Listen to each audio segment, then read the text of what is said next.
Information and Communication Technology presents Educational Satellite Television Programs.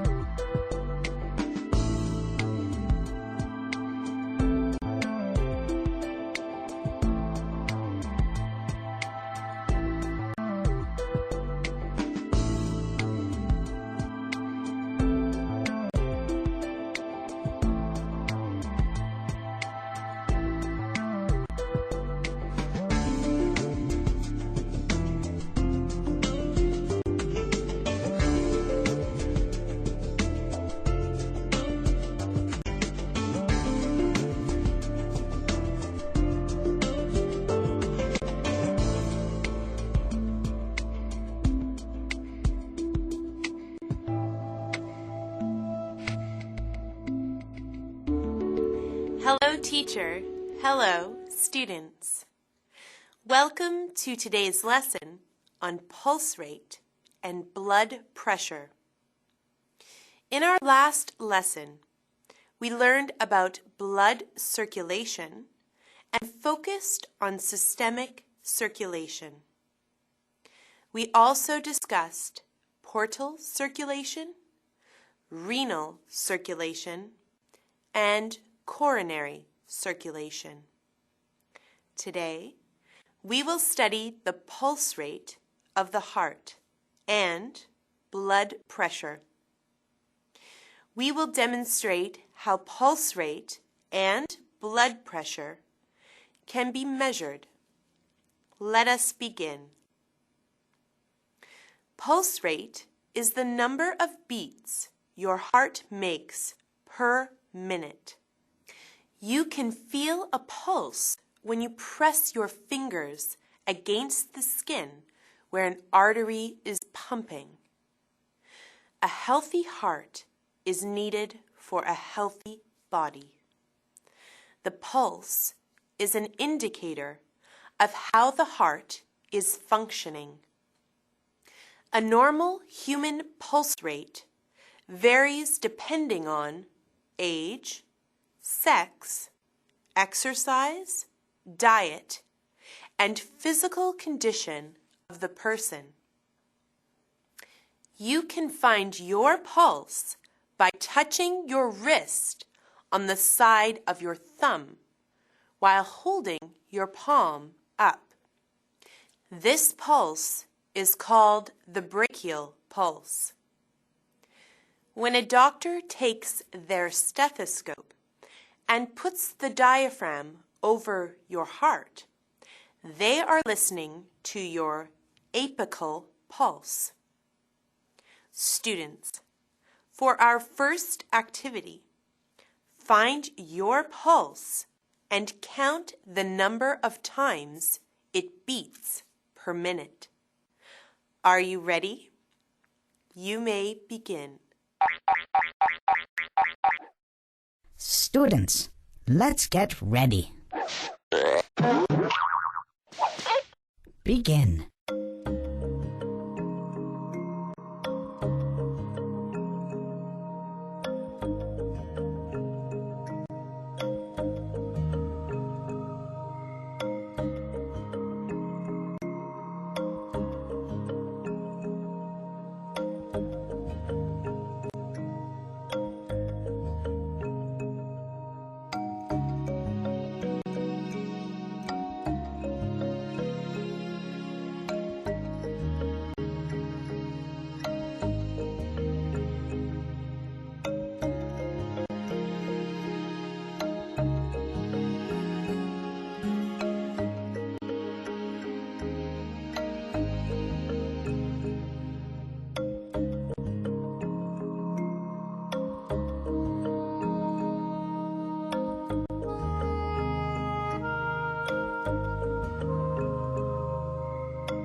Time's up. Let's get back to our lesson. Hello again, class. Thank you for participating. Young adults have a normal pulse rate of 60 to 100 beats per minute. Students, do you think the pulse rate will change if you were to measure it after moving around? For our next activity, please stand up and run in one spot or move your body around for 1 minute. Then, count the number of times your heart beats in a minute. Are you ready? Start running. Students, let's get ready. Begin.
Time's up. Let's get back to our lesson. It is nice to have you back. Now compare the number of times your heart beat while you were sitting to the number of times it beat after you moved around. What do you notice? You will see that your pulse rate is higher after the second activity. Pulse rates increase with movement, exercise, or stress. During these times, the muscles need more food and oxygen to work, so the heart needs to supply more blood. It does this in two ways.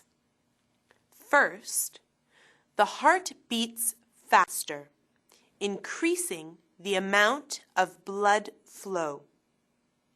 Second, the heart increases the amount of blood pumped out with each heartbeat. The heart does not beat at a steady pace all the time.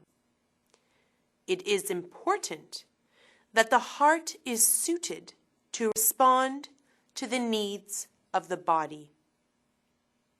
If people engage in regular physical activity, Their heart responds by becoming bigger and stronger.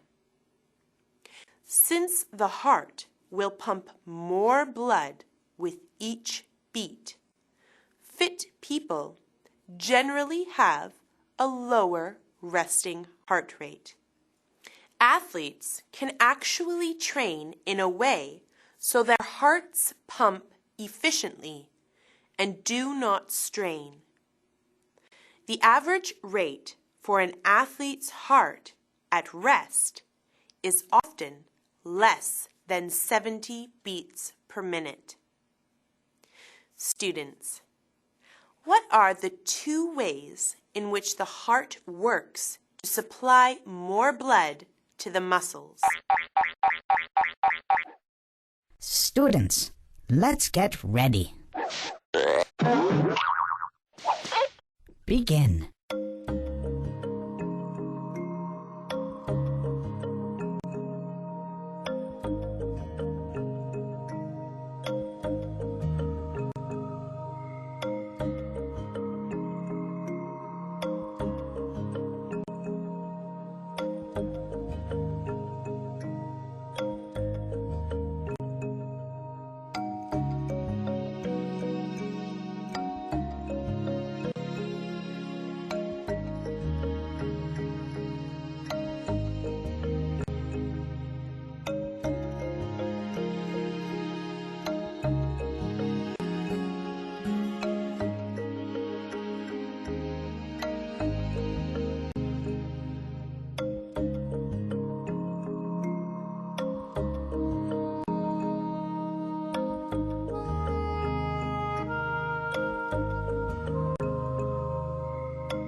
Time's up.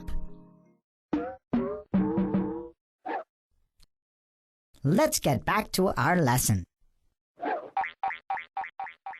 Welcome back, everyone. If you said that the heart beats faster, which increases the amount of blood flow, and the heart increases the amount of blood pumped out with each heartbeat, then you answered correctly. Great work. Normal pulse rate and blood pressure are 2 of the leading indicators of an individual's physical health. Blood pressure is the force with which a person's blood pushes against the arterial walls. Blood pressure is measured in order to get a lot of information about the heart and the condition of the blood vessels. When blood pressure is taken, the systolic or maximum pressure and diastolic or the lowest pressure is measured. The systolic pressure is the maximum pressure in an artery at the moment when the heart is beating and pumping blood through the body. The diastolic pressure is the lowest pressure in an artery in the moments between beats when the heart is resting. When blood pressure is measured, the patient needs to be relaxed and still. An inflating cuff is wrapped around the upper arm. A tube leads out of the cuff to a rubber bulb. Another tube leads from the cuff to a reservoir of mercury at the bottom of a long glass column. Whatever pressure is in the cuff is shown on the mercury column. Air is pumped into the cuff, which increases the pressure and tightens the cuff around the arm. During this time, the doctor holds a stethoscope to the arm and listens for the pulse, while the air in the cuff slowly seeps out. The systolic pressure is measured when the doctor first hears the pulse. The diastolic pressure is measured from the moment the doctor is unable to hear the sound of the pulse.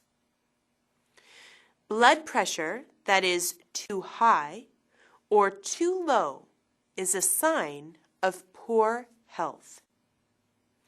A normal systolic pressure reading is around 120, and a normal diastolic pressure reading is around 80.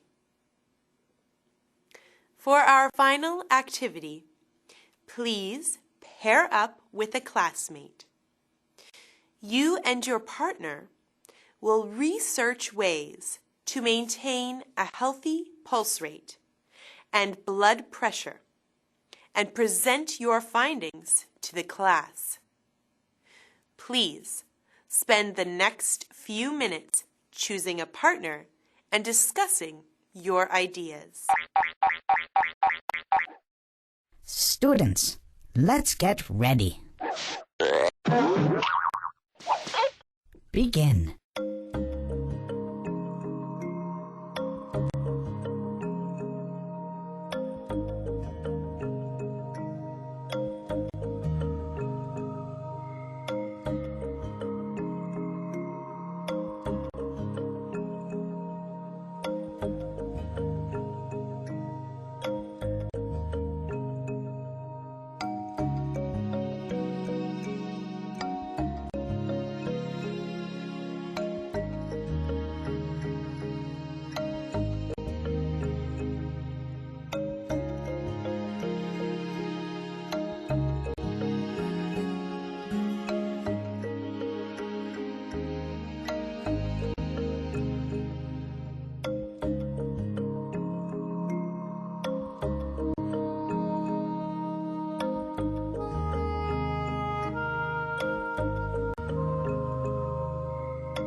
Time's up. Let's get back to our lesson. Hello again, everyone. I am sure your presentation will be fantastic. This brings us to the end of our lesson. Today, we learned about pulse rate and blood pressure. Until next lesson, thank you, teacher. Thank you, students.